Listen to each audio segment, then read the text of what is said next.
We're surrounded by inspiration, success stories, endless possibilities, and infinite outcomes. It's enough to make you want to jump in and chase your own dreams. Everyone says just start, but what does that actually mean? Just starting feels really daunting. That's where we come in. The National Angel Capital Organization and the Black Founders Network are partnering to bring you women experts in our community ready to inspire and educate aspiring entrepreneurs and investors. We're going to be uncovering the secrets to building capacity, tackling challenges, and achieving success. So let's get started so that we can turn your vision into a reality.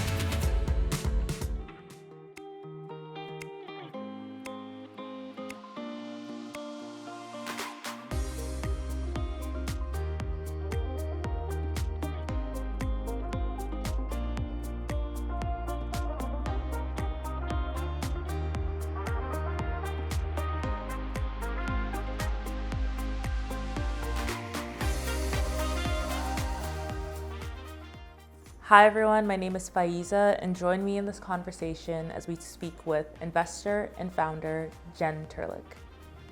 Thank you for joining me today. Thanks so much for having me. I'm really excited to be having this conversation. I think that your perspective as both a founder and investor is it's invaluable for people on both sides of that spectrum. So could you first tell us a little bit about who you are? Sure. So my name's Jenn, and I'm a partner with Climate Capital Syndicate, which is one of the most active funders of climate tech startups. And I'm also a partner and director of Climate Angels, which is an educational initiative teaching folks about climate tech angel investing. And prior to this, I had my own company for the past decade, an education company that was acquired last year. And I'm also an angel investor, author, and speaker. So you're wearing multiple hats, and that sounds very amazing, and I can imagine that it is very fulfilling work that you're doing. But I'll definitely love to delve into that as we have this conversation. But could you tell us a little bit about your background, as how you arrived at this place that you're in today? For sure. So basically, I started angel investing a number of years ago into various different types of startups as well as climate startups. And I got an inkling that I might like to move more deeply into working in climate. This was while I was still running my company. And then I had the opportunity, I had invested through a Climate Capital Syndicate, and they reached out about some different opportunities they had, and I applied to some of them. They were part-time. And then when the wildfire season hit Toronto in summer of 2023, I was still running my company and was at one of our in-person locations. And we weren't allowed to let the kids outside. It was a summer camp, and we couldn't take them outside. And one of them asked me, "Why can't we go outside?" And I said, well, I don't really have a good answer to that. Well, I didn't say that, but I thought to myself, I don't have a good answer to that other than my generation and those above me really messed this up for you. And it was then that it hit me that I really wanted to focus on climate. And I had the opportunity to have the company be acquired, so I decided to proceed with that so I could focus on climate. And with Climate Capital, I source, diligence, and lead investments into climate tech companies. And then I also run and co-instruct a program teaching folks about climate tech angel investing. And I think there's a huge gap in funding that's needed for climate tech. So I'm excited to be a part of both allocating capital and also encouraging more folks to allocate capital to climate. We've seen some really great outcomes from some of our participants going on to make their first climate tech angel investment or become a venture partner on a climate fund, or some are starting their own funds as well. And some of them are mentoring and advising climate tech startups. For example, introducing them to customers or training the founders in skill sets they may not have.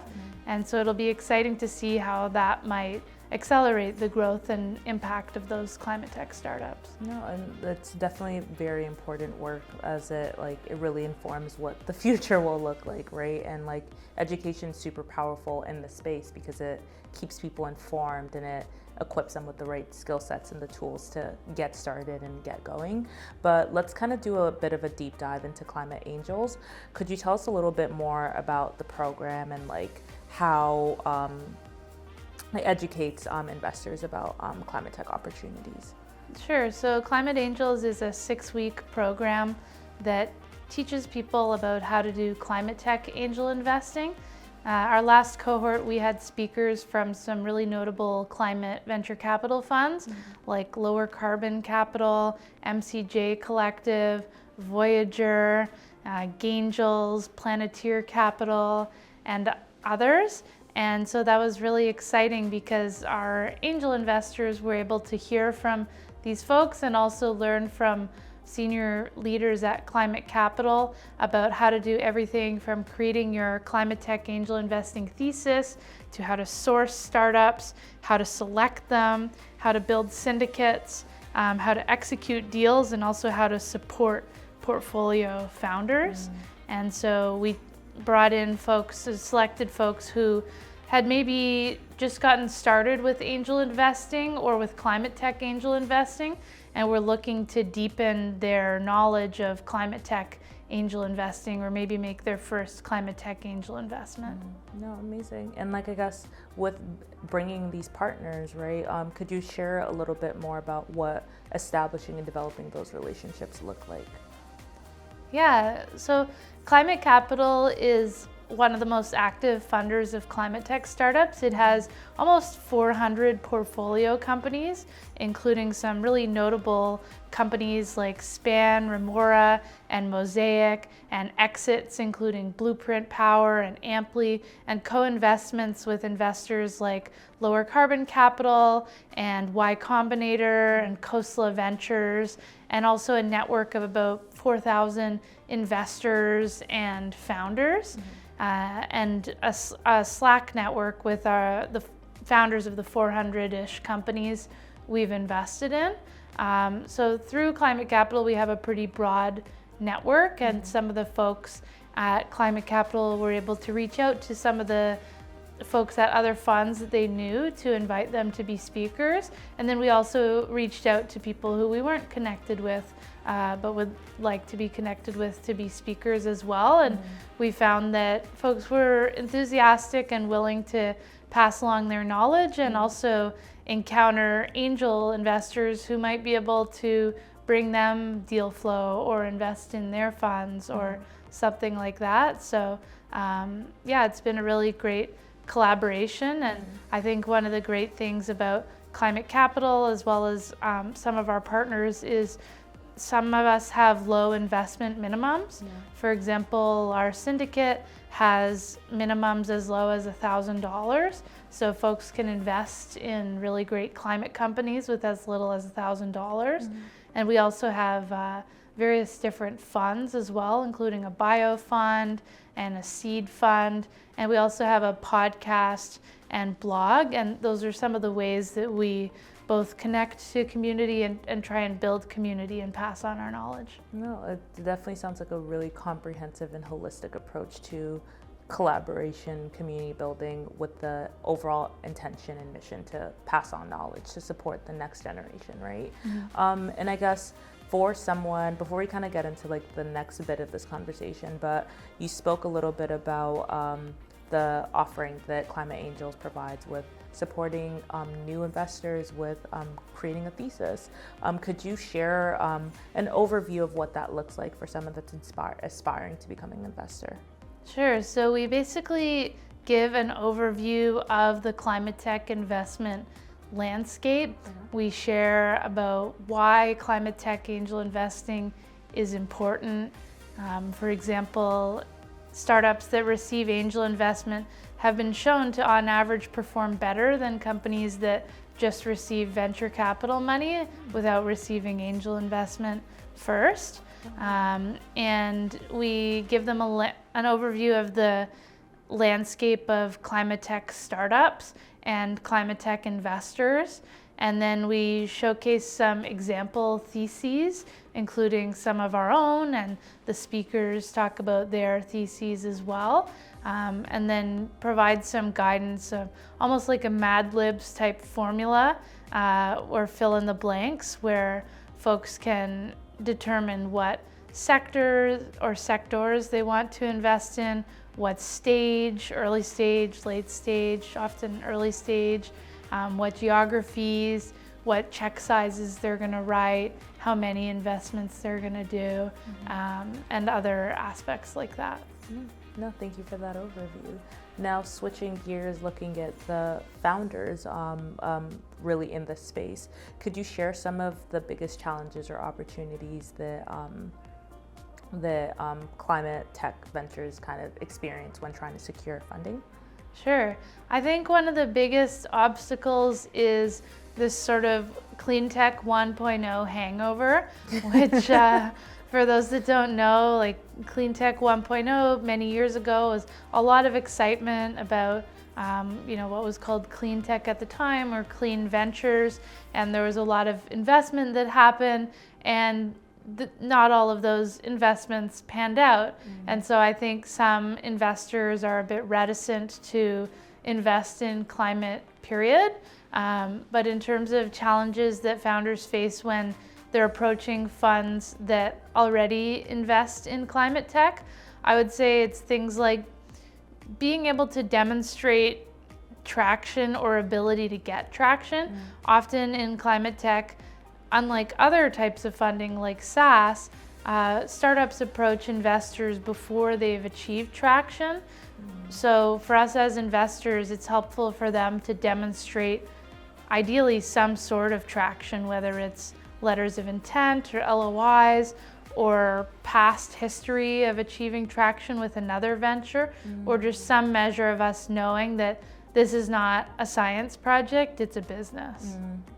And I guess speaking to founders kind of reaching out to investors too early, how do you think a founder can balance the need for A, letting an investor know that they exist, but also B, showing that they also need time to like generate that traction? Because I hear a lot about how for investors or an investor considering investing in a startup, it's about slowly kind of building a relationship or having like a repository of truth. In a sense, that's what I like to call it. But what balance, is there a balance first and foremost in that? Yeah, it's a great question, and it's something that I struggled with when I was raising venture capital for my company. I think it's a balance. I think some of the best outreaches that we receive and that I learned to develop when I was training on how to do my fundraising is a very specific and pointed email with like bullet points or proof of why this company matters or why we should pay attention, whether that's traction or pioneering technology or climate impact or something about the founders' backgrounds or something to hang our hat on. And what's not usually as successful is someone reaching out to folks they don't know about like how to fundraise. I think you can kind of bucket it into two categories. One is maybe some friendlies that you might meet through a conference or meet through LinkedIn that you know kind of have your back and you can ask questions to. And then there's VCs that you don't know who you want to put your best foot forward with that type of email that I described. It's also always great to try and reach out to founders that have raised before and get their advice before even approaching VCs about how to go about things, because then by the time you first interact with a VC, you have all that training behind you. And some founders even benefit from working with firms to help them with their fundraise and help them modify their materials. And in some cases that can be quite cost effective. Yeah, it sounds like it's like you're establishing best practices for like a great first impression, at least initially, right? Yeah. Okay, perfect. But as an angel investor yourself, could you tell us some things that, like some key things that you look out for in an early stage climate tech startup?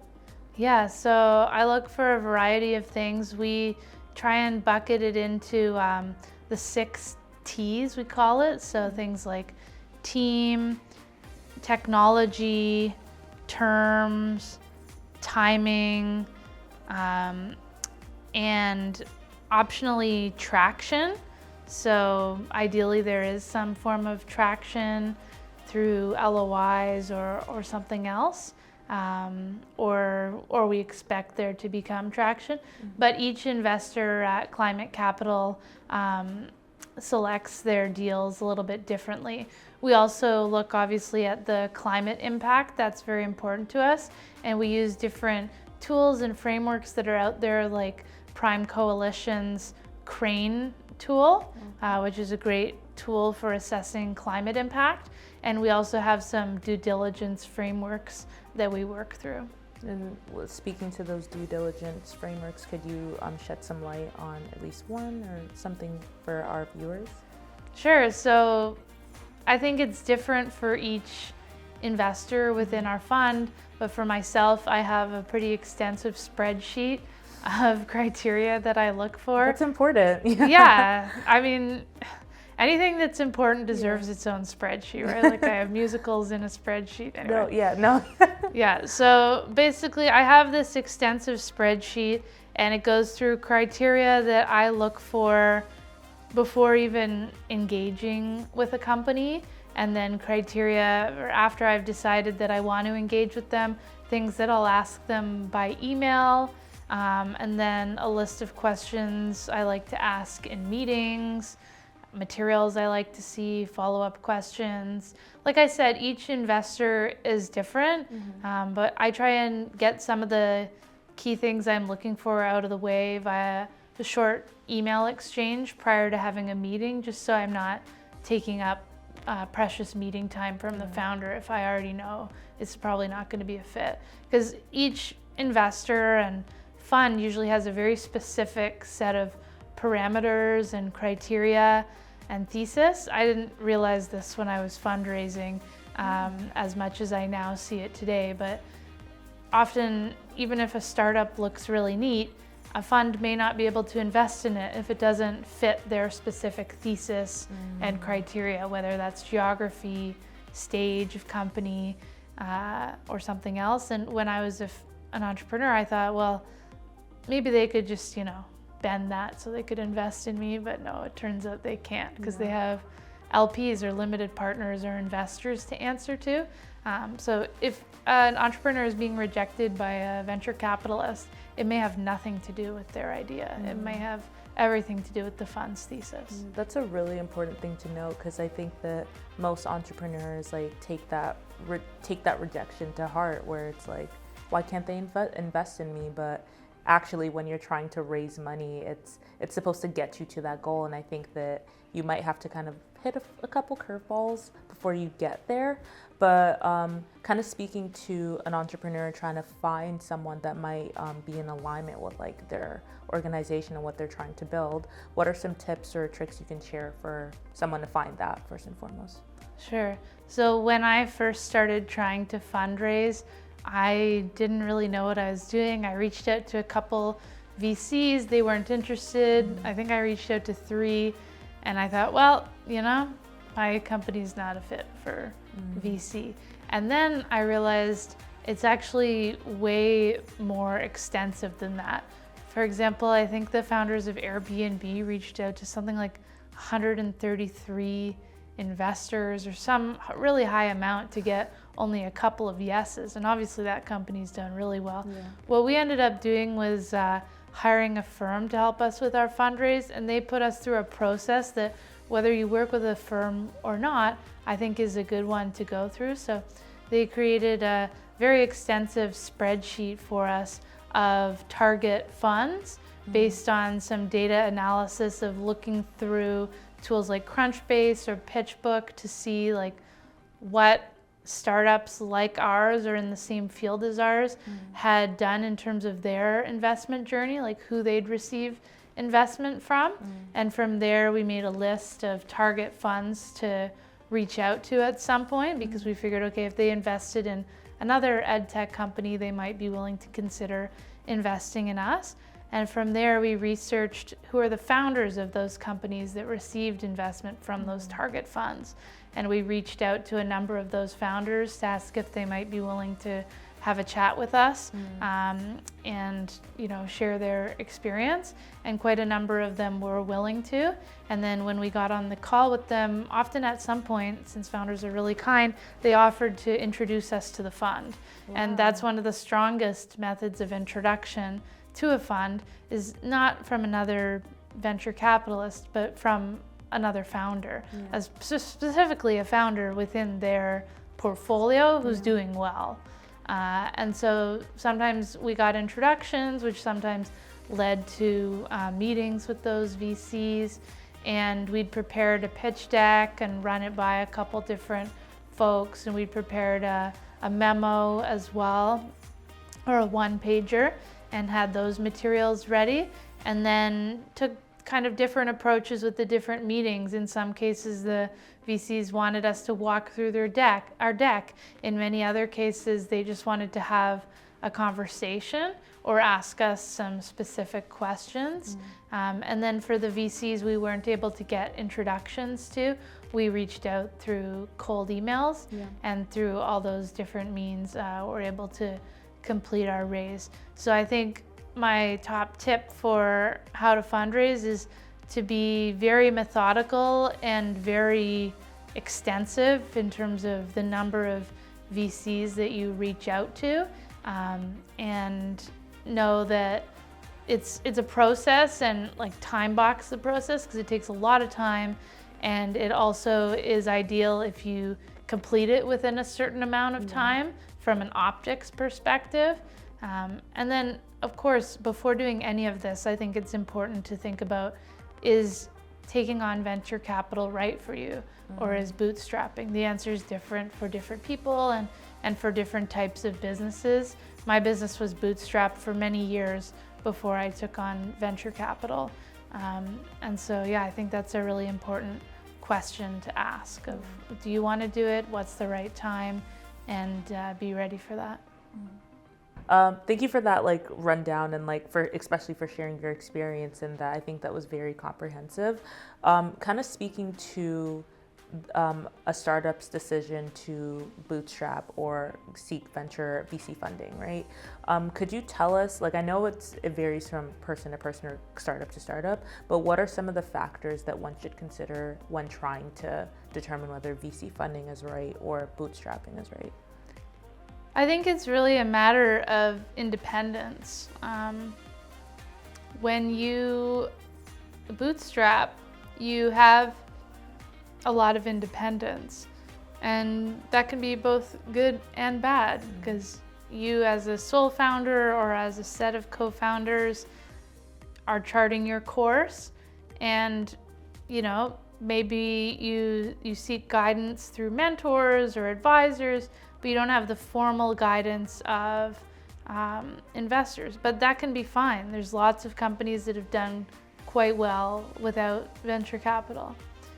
And then going down the venture capital route, you have the guidance and connections of investors, you have the funding that they provide, but you're also on a track, basically.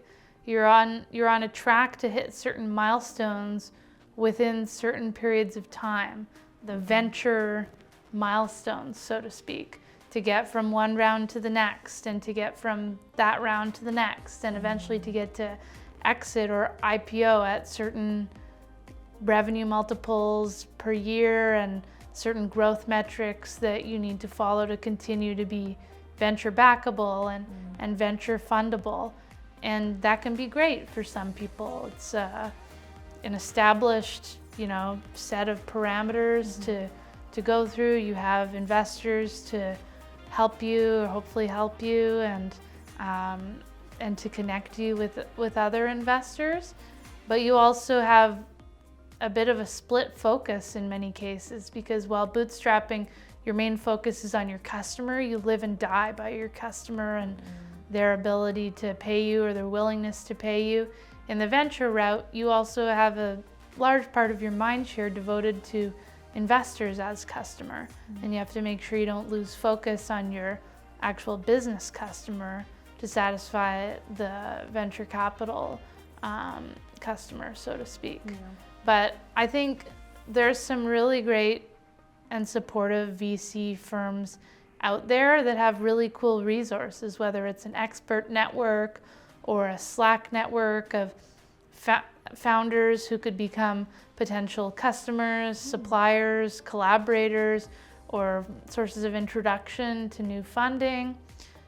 So there's lots of benefits, but there's also in the climate tech space and increasingly in other spaces, a ton of grant money available. I mean, this is the only space where I've had a startup approach me where before even speaking to a venture capitalist, they already have $5 to $25 million in grant funding. Like that just completely changes the game. That. I know, right? I'm like, still processing grants? it. Yeah. So normally it's VCs or angel investors are the first port of call. Maybe you get some grant money. But now climate startups are able to get, like millions, a lot of them, millions of dollars in grant funding before they even get to VC. I mean, not all of them, but those opportunities exist. And outside of climate, I think increasingly we're seeing the rise of bootstrapped companies, especially in today's funding environment. We're also seeing the rise of solo founders working with AI to help them build their company. And some folks have predicted that we'll start to see like huge businesses that are fully bootstrapped and run by maybe one person. So it'll be interesting to see that. No, absolutely. And once again, like there's just a lot that you shared there that I'm trying to think of the viewer's perspective or viewer's questions, but you talked about certain startups being able to get like this large amount of grant funding and just being super resourceful. But what do you, from your view and from the things that you've seen, what do you think are some of the key qualities of startups that receive this, like these large amounts of funding, right? Whether it's VC based or like grant funding, like what are those like essential things that really stand out? I know it kind of varies, but I was just curious if you had any initial thoughts. To be honest, I think grant criteria is something I could learn more about. The companies that have approached me that have, like for investment, that already have a significant amount of grant funding are usually deep tech companies. They have some sort of technology or hardware that they're using for climate impact. But I think there's lots of different types of grants available for different things, and it can also vary by geography. So in terms of Climate Capital's investment philosophy, we have a couple different funds, and then we also have a syndicate, which has different investors within the syndicate and different folks leading the deals. And so each of those different funds and each of the lead investors within the syndicate have slightly different investment philosophies. There are certain things that we look for in common and a certain diligence framework that we try and follow. But we're able to set, like for example, as syndicate leads, which I'm one of, we're able to set our own thesis within the syndicate and then seek deals to lead within that thesis. So for myself, I try and look for companies that have a certain amount of climate impact. I also look for companies that have a certain amount of traction, whether that's revenue or letters of intent. I am typically looking at early stage companies, and I'm looking for companies with a great team that have some sort of proprietary technology ideally, or some sort of really great traction. And some examples, I've made investments in alternative protein as well as alternative energy and a number of different things. Yeah, no, thank you for that rundown. And I guess without giving too much about the specific organization, so you talked about diligence is like a key part of like what you have to do, and you've shared with us the spreadsheet. But could you can you elaborate on how you kind of assess the potential impact alongside financial returns of a climate tech startup, perhaps using an example from something that you've seen before? Sure. So we use a couple different existing tools and frameworks, like the Crane tool from Prime Coalition. And there's also this great report that I refer to that allows you to, or shows you how to calculate what they call the CROI, or the climate ROI, or return on investment of a deal. I know a lot of investors usually calculate the financial return on investment, but we also calculate or look at the climate return on investment. So for each dollar you put in, what is the potential climate impact? Often startups that come to us will have calculated and included in their materials what they project their climate impact to be. And if there's already a lead investor, we try and see if they've validated that or have any thoughts around it. And then we also try and look at it ourselves and see if it makes sense to us, or really gut check it. A lot of VCs in the climate space are looking for companies that could have a gigaton or more of impact. So a gigaton or more of carbon emission reduction. And for context, I believe a gigaton is like the equivalent of 17 Great Walls of China worth of emissions weight. So that's kind of like a visualization of it. And we, as a society, emit about 50 gigatons a year right now, and really need to reduce that down to ideally 0 in order to meet some of the goals that we as a society have set. So that's a bit of context for why we're looking for that sort of impact. But really, a lot of different types of emission reduction and climate tech startups are important, and not just in the area of emission reduction, but also in other areas like biodiversity and restoration and lots of different things. Because even if we reduce emissions to 0, we need to make sure we take care of some of those other areas too. Yeah. No, it's a wicked problem. It's there are all these interconnected problems, all interrelated, and it's I think that's why we have these large communities, but communities especially that are specialized on certain areas to support other communities trying to tackle other challenges too. But I think I was just wondering, as you were explaining this, I was thinking to how with climate tech as a whole, we hear a lot about this industry. We see things online, and we see a lot about climate change in particular. For someone that feels powerless but wants to do something, or even get into this field or the space, but doesn't necessarily have the conventional or traditional background, what would be the first step of action or course of action you'd advise that they take? That's a great question. I do think climate and climate tech can be so overwhelming, and it can feel like, oh, I need a master's degree in this in order to make any sort of impact, but that's not true. And honestly, we probably don't have enough time for everyone to get master's degrees in climate. So luckily there's some really great resources available to get up to speed quickly. There's different conferences, there's a number of different books. My favorite is Project Drawdown by Paul Hawken, which goes over a number of different climate solutions and orders them by climate impact. As well, on the Project Drawdown website, they have a table of solutions that you can order by climate impact and see what the top 10 are. For example, things like solar panels and family planning and education and clean cooking, and a number of different things there you can see. And so I think Project Drawdown is a great resource. There's also an awesome educational organization called Terra.do, which we're actually having our next Climate Angels cohort as part of their network of courses, but they have some great courses, like one called Learning for Action, which is a 12-week program that's part-time and really goes over like many different aspects of climate and has some different keynote speakers, and the whole goal is to help you determine like where do you fit in the climate field, and where can you bring your skills and experiences.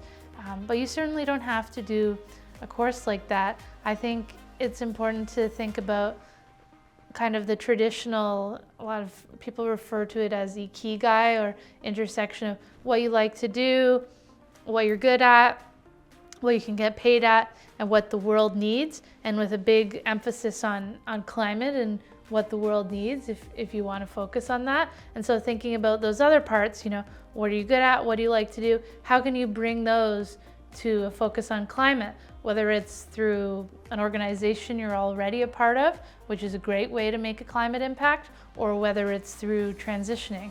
So I think there was a quote that was like, if you're an artist, do climate art. If you're a speaker, do speaking about climate. If you're an author, write about climate, and see how you can bring your existing skills to make a quick impact. You could also consider potential career pivots as well, but I think those are some of the resources and kind of thought methodologies I would consider when thinking about how to get into the climate field. I definitely align with that, but it really sounds like it's about leveraging your existing superpowers and just applying it into the space, as opposed to trying to, as much as like pivoting is an option, but it's really about taking action sooner rather than planning for action later, correct? Yeah, I would think so, because you can already start to see with the amount of wildfires we're now having, the amount of natural disasters increasing, the temperatures rising. The problem is really urgent. The UN just issued like a red alert about climate, and there's certain basically milestones we're surpassing that we won't even know the full impact of until we pass them. I don't want to get too depressing or what have you. I know a lot of folks have a lot of eco-anxiety, but the good news is it's been shown that one of the ways you can combat eco-anxiety is through taking action. And that could be through one of the different means that I mentioned. It could also mean, seeing how to make your personal lifestyle as climate friendly as possible, or getting involved with organizations like Citizens Climate Lobby, which is a great organization that helps lobby for different sort of climate policies, or even attending a local get-together about climate to try and meet others that you might be able to work with on different climate projects. No, I'm really happy that you called out combating eco-anxiety as a whole, just because I find that is a very important topic, or something that comes up when you're working in the space, because it can feel quite daunting, right? But once again, it's about taking action as opposed to kind of sitting with what the experience is right now, right? But I guess now, like, looking at things, kind of shifting gears a little bit, looking back at you as a person. So you've been on both sides as an investor and also as a founder. So could you just share a little bit about some communication gaps you find that exists between founders and investors when, I guess, trying to establish relationships? Yeah, I think one of the biggest gaps in the climate tech space is that difference between something being a science project and something being a business. So when I get onto a call with founders, I can pretty quickly tell if I'm talking to someone who has a solely scientific background, or if they have a non-science background, or they have a science background but they've developed some great communication skills to communicate their deep scientific knowledge.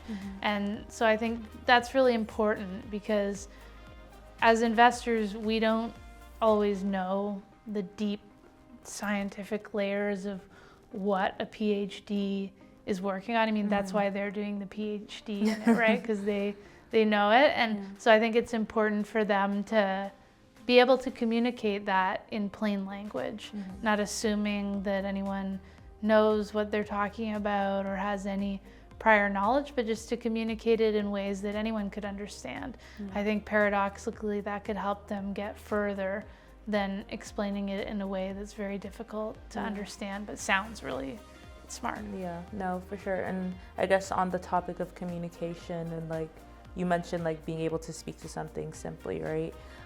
What other tips might you have for founders on how they can best effectively communicate the potential for impact, but also like the possible financial viability of what they're bringing to the forefront? I think making sure to include all the information that an investor might be looking for in the deck. I mean, it sounds simple, but it's not. And I think it's really key to include things like your revenue projections or what revenue you've had so far. Like sometimes I don't see those things in decks and then have to ask it by email or maybe move to the next. I think DocSend, which is where a lot of founders share their decks through, a website for hosting decks, has shown that the average deck gets viewed by an investor for like a minute. So you really have a limited window of time to show that your business is worth looking at and make sure all the information is there to answer the typical questions that they would have at that stage. And just to clarify, do investors typically share the information that they're looking for in advance of a founder trying to create an intro, or is this kind of like you're figuring it out for the founder, I mean? So in some cases, the investors will share it on the website, but I would say in most cases not. So the way you can figure it out is by doing some internet research, looking at, for example, the incubator Y Combinator has a great library of resources that I recommend to any founder to check out to learn how to do things like fundraising or putting together a deck. And then once you create your materials, trying to review them with founders who have raised to get feedback. That was one of the single most helpful things that I did in my fundraise. My deck dramatically changed from the beginning to the end. I think there were like 20 versions of it. I mean, you did the 20 versions and then there was that really great one. So you kind of had to go through that to fully see that. But I guess looking at things on the other side, we've talked about how founders can better communicate to like investors given time, complexity of whatever it is they're bringing to the table. What do you think investors can do to better understand the unique challenges of climate tech founders too? Yeah, I've been thinking about this a fair amount, and I think my main answer is be a founder. Seriously, either on the side of your investing or before becoming an investor, or take a break from investing to go be a founder and see what it's like. I feel like there's nothing like that empathy that you have for a founder if you've been a founder yourself, if you've been in their shoes on the other side of the Zoom call or the table, so to speak. That's the main way I can think about it. And if you can't be a founder for whatever reason, you read journeys of founders to have a better understanding of what life is like and how hard it is for them and how much they have on the line. And for example, one learning I have from being a founder is to try and take as little time from the founders I invest in or am considering investing in as possible. I know their time is so precious and I want to be really respectful of it. And that's just one of a number of different learnings I think I have from being a founder. Yeah, no, I definitely, when you called that out earlier in our conversation, it was you said it as a matter of fact. It's I don't want to set up a time to talk if it's not absolutely necessary, and you can do whatever it is that you can do over email, you'll do it, right? But it's about being intentional about what types of information you want to find and whether a conversation is even warranted, right? But thank you for sharing that. No worries. I kind of learned it when I was fundraising, because there was one firm, which one of the firms that we ended up taking investment from, that did that. They first started with a series of questions via email. I thought, wow, this is pretty efficient, because there were plenty of other firms where first thing they'd say is, hey, let's get on a call.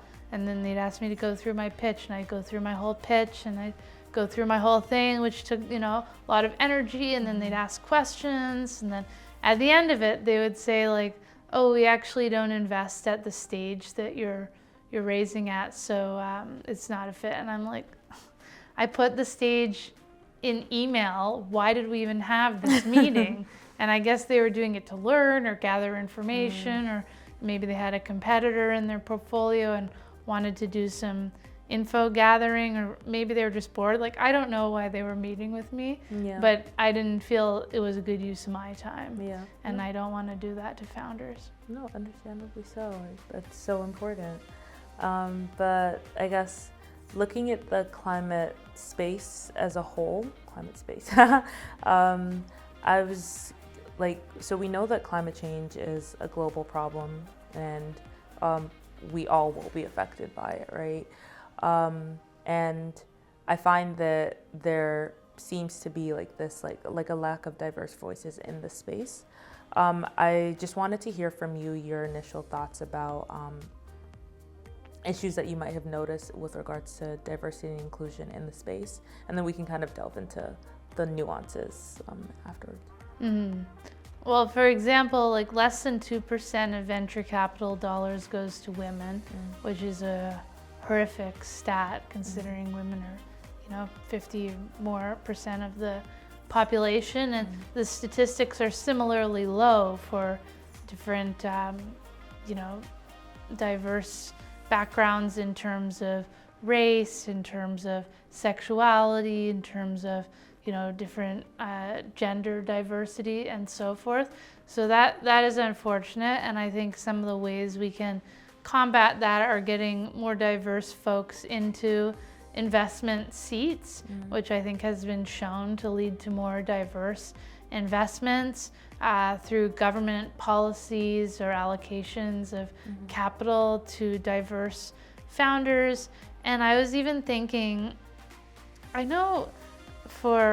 this is like a larger idea that I'm not sure if makes sense, but I know for a lot of grant applications or like literary applications, you have to mask the person's name or their gender and everything as part of the application. In the application, the grant awarder only sees the material.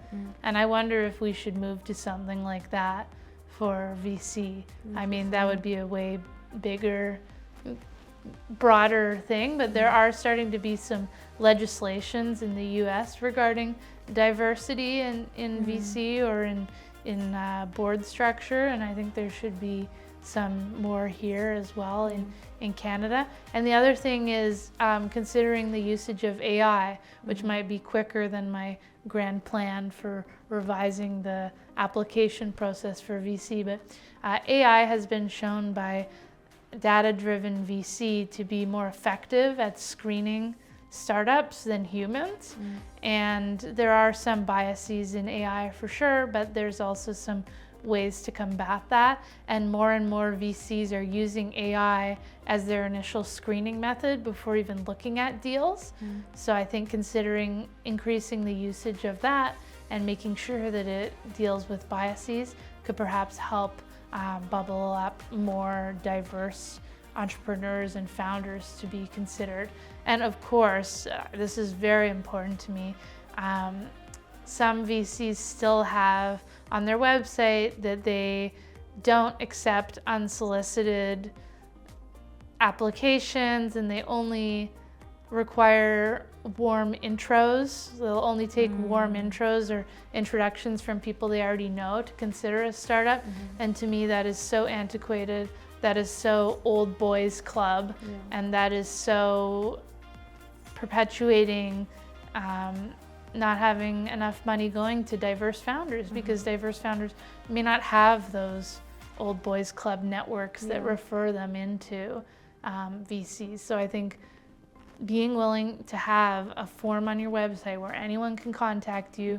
We have that, and we review everything that comes our way.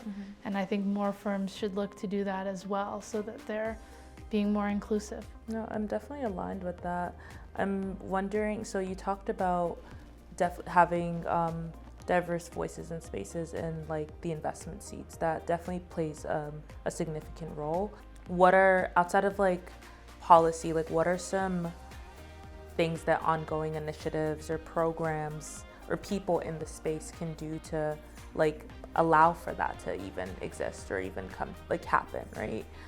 Because like I think it goes back to that network piece that you talked about, and like with the old boys club, it's you're working with the people that you know, but how can the people in positions of influence like uplift or like support, I guess, bring these diverse voices to the table?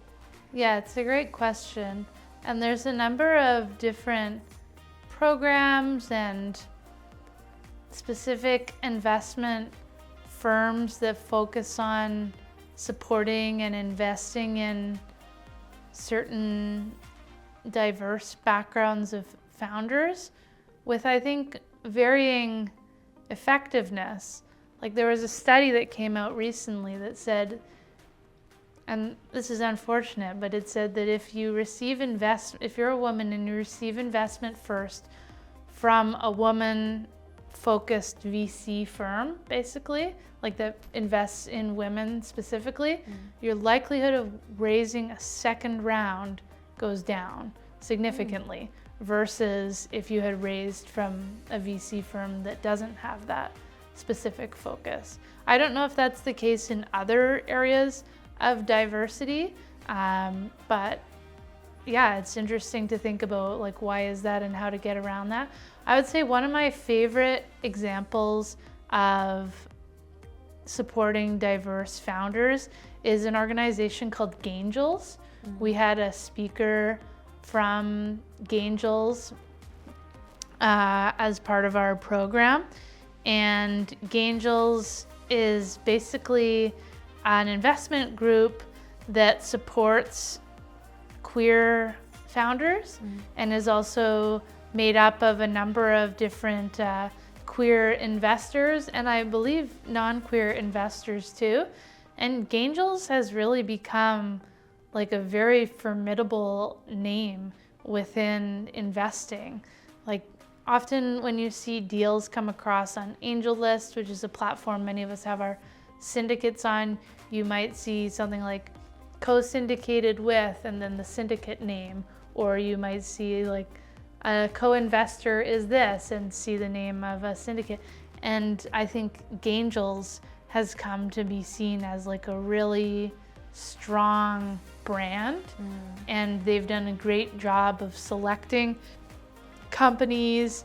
And now when I see deals that have Gangels on it, I pay attention, and I think, yeah, they've done a great job of just amalgamating investors and then presenting them with opportunities to invest as little as $1,000 into companies, and then also helping connect those companies with other investors and developing a great portfolio and great returns and exits, as far as I'm aware, which encourages more people to then invest through them or invest into startups and founders like they're investing in.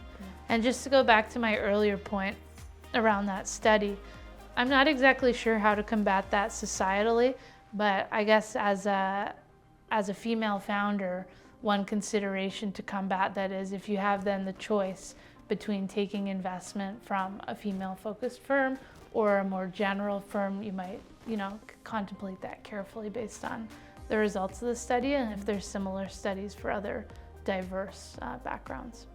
Interesting. That definitely gives, at least for me anyways, that gives me a lot to think about, because it's unfortunate that is the case, but it's also something that you have to approach intentionally, especially when you're thinking about the long-term vision or goal that you have for the thing that you want to bring to life, right? Because it's not just about now, it's about the impact, right? And climate tech is about impact for the greater good of society. And You kind of touched on it with Gangels, right? But I wanted to hear from you about some ideas about making climate tech opportunities more accessible to other underrepresented groups who may not necessarily have like traditional venture capital backgrounds or angel investing backgrounds. What other steps could be taken to make it accessible? Sure, to make investing or entrepreneurship in climate tech more accessible? I wanted to talk specifically to climate tech investing, but I think as you as a founder might have some insights on entrepreneurship in the space too, so that would be valuable as well.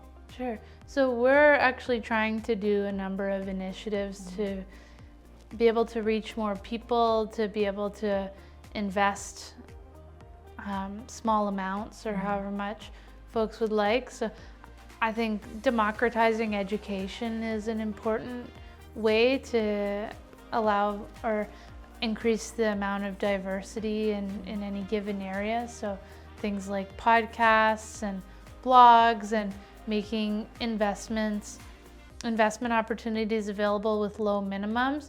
I also think policies are really important. For example, in the US, they've now shifted policies so that it used to be you needed a certain minimum amount of financial assets or annual salary in order to do angel investing, but now they've adjusted it so that you can take a quiz if you don't meet those minimum financial markers, and then you can angel invest even if you don't meet those, which I think is great because currently you can walk into a casino and plunk down 10 grand regardless of your net worth or salary, right? But you can't put $100 or $1,000 into a climate tech startup or a startup that you care about, like with that same money. Yeah. But now you can in the US, and I believe Canada has implemented or is starting to implement similar, more accessible policy, but we also have lots of room to grow in terms of policy in Canada. It's something I have been emailing the Ontario Securities Commission about for a number of years because there's certain rights and privileges that my peers in the US and Australia have when it comes to angel investing that we as Canadians do not.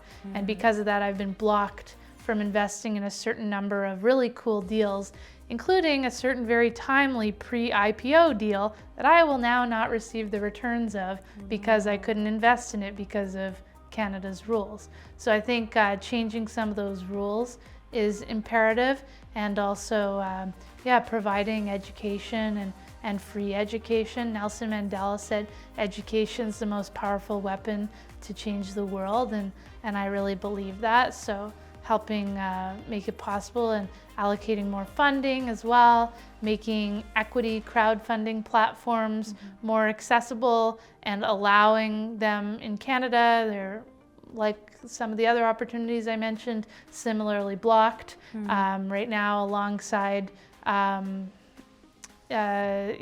list of countries, if you look at it, is like not one I expected Canada to be on for being blocked from, like, almost every country in the world can invest through some of these equity crowdfunding sites, except some certain countries like China, Russia, Canada.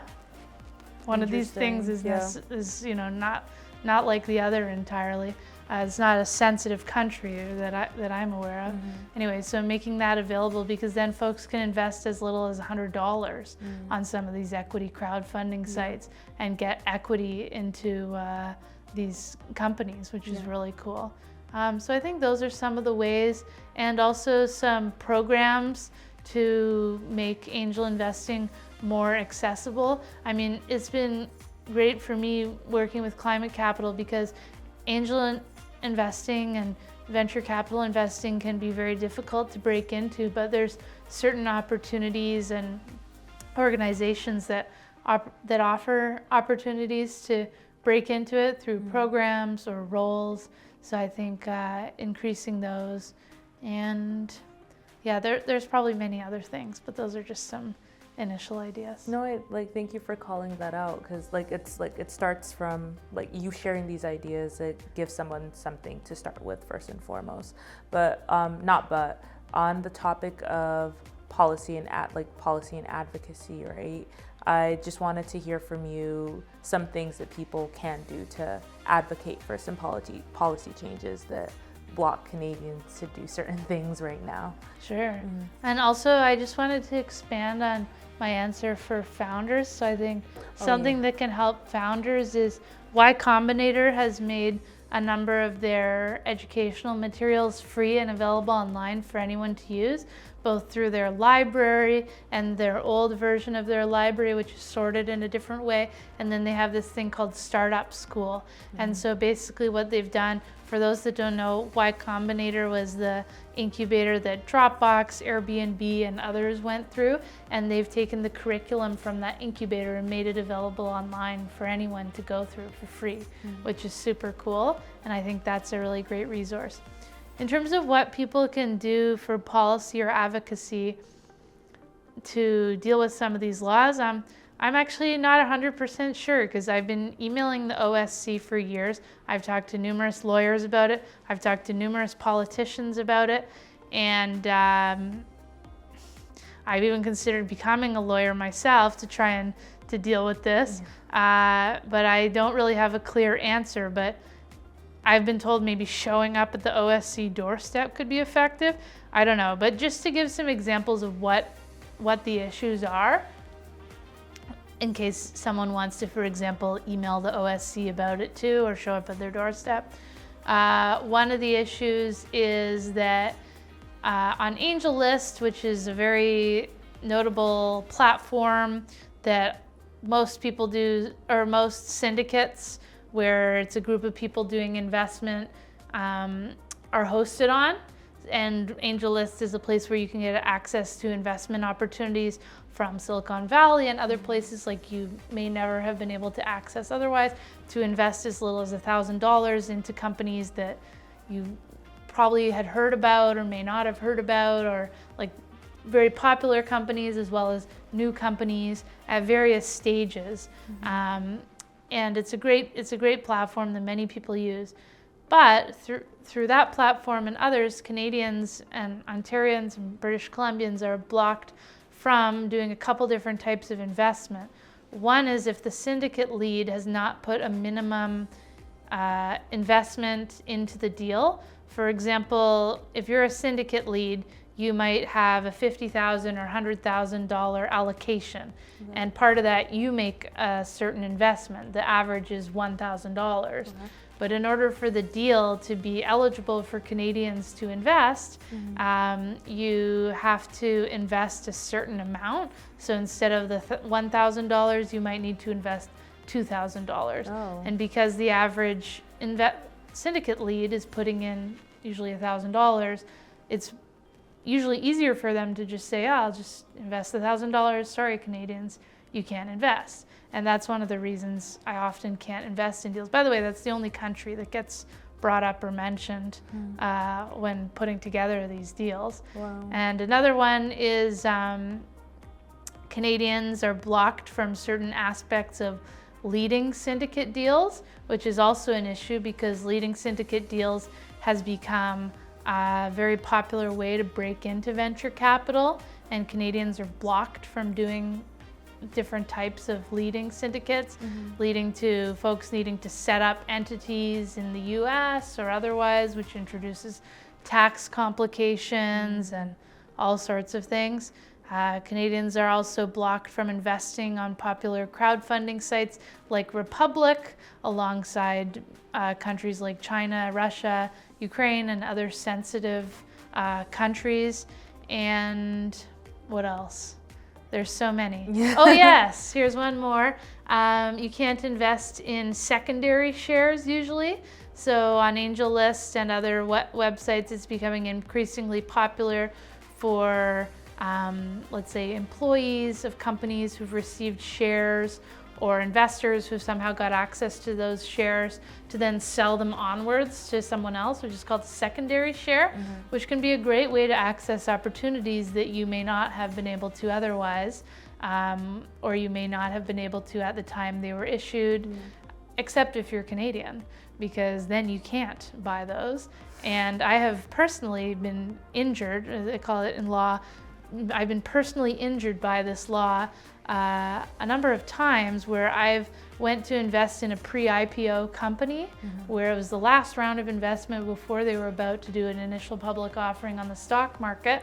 But I've been blocked from doing so because the message that has become all too familiar to me has popped up that says, sorry, Canadians can't invest in this deal because of local regulations. And then those companies have gone public, and I've missed out on the returns from that, which is returns that I could invest into Canadian startups. And it's not just me that's facing this, it's the many thousands or tens of thousands of angel investors across Canada, or people who could become angel investors and then get returns and plow those into the local Canadian startups. ecosystem. It's really unfortunate to hear that these like policy barriers exist, or like these regulations exist, because ultimately it ends up like hitting us back, right? Like you mentioned, it's making returns to be able to put it back into the Canadian ecosystem, right? But I think that like I appreciate you for like outlining what these like challenges or these like barriers are, so that for like anyone that does want to try and like take a step to do something, knows exactly what the actual issues are, and like can kind of devise or be resourceful or figure out some ways to like get things started, right? I think the more voices are in like the more voices about the topic that are ongoing, the more voices I think that the more voices there are like talking about these topics or these challenges, the better, right? But I guess taking us to the future, I'm curious about some things that you're excited about or looking forward to in terms of the future of climate tech innovations. Like, what are some trends that you're seeing right now? And I also just wanted to mention about those law issues. Like, those are just the ones I'm aware of currently. Not even. There's probably many others that I'm not aware of. But yeah, I hope we get them changed, fixed, so we can boost Canada's competitiveness and ecosystem support. But some of the things I'm excited for, and trends that I could foresee, I mean, I think what's kind of necessary but also exciting is for every company to focus on climate. Because for those that have played Minecraft or Lego or who know what those are, you know, you need a plot on which to build things. And we're at risk of our plot or our earth not being sufficient for running businesses. So that has the potential to affect all businesses. And so I think what will be exciting is to see more businesses focus on climate. And it's been called the mother of all markets, or perhaps the biggest investment opportunity of our lifetime, because every industry has to change. Like, you think about planes, they all need to go electric or in some other way sustainable. Cars, those are all going to be changed over. Homes are going to be changed. Like, everything is going to be changed. And so I think what's exciting, or hopefully everything's going to be changed. And so I think what's exciting is that those are all investment opportunities. Those are all entrepreneurship opportunities. Those are all opportunities for making a difference and taking steps to reduce climate change and reduce eco-anxiety, both for ourselves and others. And I also think climate tech as a field is the most collaborative and non-competitive field I've ever been a part of. And that is so cool. Like, I heard a story where an investor asked a startup, do you have any competitors? And the startup said, no, but we want some. So is there anything you can do to help us get some? Because we think it'll increase the overall strength and competitiveness of our field and get more consumers using it. Like, I've never heard anything like that in any other field. And investors are more than willing to collaborate in many cases, and a lot of entrepreneurs from other industries or other talented folks from other industries are moving into climate and starting to make an impact there. And so I think it'll be really exciting to see where that goes. And it's been predicted that sustainable investments or responsible investments could be the dominant asset class going forward. I'm hopeful that it might be. Fingers crossed, fingers crossed. But I guess for to wrap us up, like, what's like with your experience on both sides of the table, both founder and investor, what's one key message you would leave to aspiring investors or founders trying to get into the climate tech space? Yeah, I think my one message is that I think the most important thing is growth mindset. So unlike fixed mindset where you see yourself as, here's how I am today and I can't change, growth mindset, for those that don't know, is believing that you can change to do pretty much anything or anything that you want to and perhaps fits with your skills or superpowers, or skills or superpowers that you want to build. Yeah. I had doubt as an entrepreneur. I continue to have doubt as an investor. And then I started to have doubt about that doubt, which is even worse because it's like a whole cycle. Like, why am I feeling this way? But then I've been doing a lot of reading and reflecting and realized that that's actually very normal. There's a great book I read recently called Burn Rate about a very successful entrepreneur who is bipolar. And he mentioned in the book that self-doubt and questioning is really part of the entrepreneurial journey. And that's what it's all about, is thinking, you know, who am I? What can I do? And that perspective changing, shifting, and growing over time. And also Oprah has shared that over her, I think, 4,500 plus interviews that she's done, almost every single person she's interviewed, or perhaps every one of them, has asked her afterwards, was that okay? And this includes guests like Obama, Beyonce, and others. And I think it goes to show that everyone has self-doubt, or maybe everyone's just intimidated by Oprah. Maybe. But I think it probably goes to show that everyone has self-doubt to some degree and will continue to. And so I think the main skill set then is growth mindset, or being able to work with that self-doubt and see how you can use it to propel you forward or use it as a superpower. So that would be my main message. I think that was absolutely powerful. That is so important, and I think we, especially as entrepreneurs, it's that thing of you don't want to sit in that lull for too long, but the lull is bound to happen, right? But it's about what you do with it and like the momentum that it builds for you and what happens after, right? But thank you so much, Jen. This was such an insightful conversation, and I really hope that the future is bright and we all get to see a beautiful future as it relates to climate. So thank you. Thanks so much for having me. Appreciate it.